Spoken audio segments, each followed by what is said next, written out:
the vaccine market has been growing by more than the overall animal health industry, by about 4% relative to about 2.5%.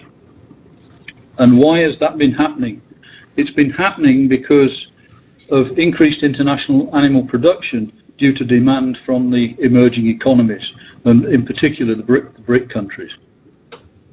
But also increased international animal food and people movements and trade, effectively globalization, and the increased demand for preventive measures, which I talked about a bit earlier.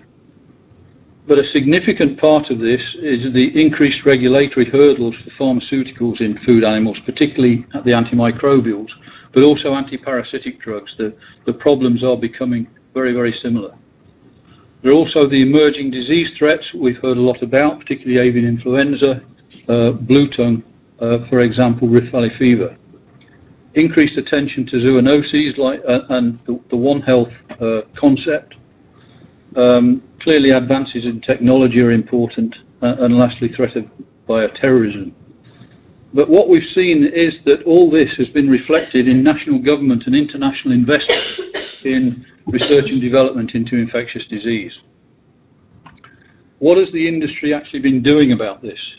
Well, much of the animal health industry has recognized these trends and has been attempting to either enter the vaccine market or expand their current vaccine interests. The largest companies have been trying to increase their market share, and we've seen more consolidation in that industry with mergers and acquisitions going on, and that's partly been driven by this vaccine market.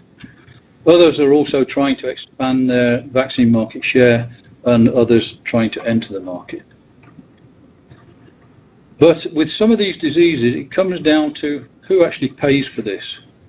And I've tried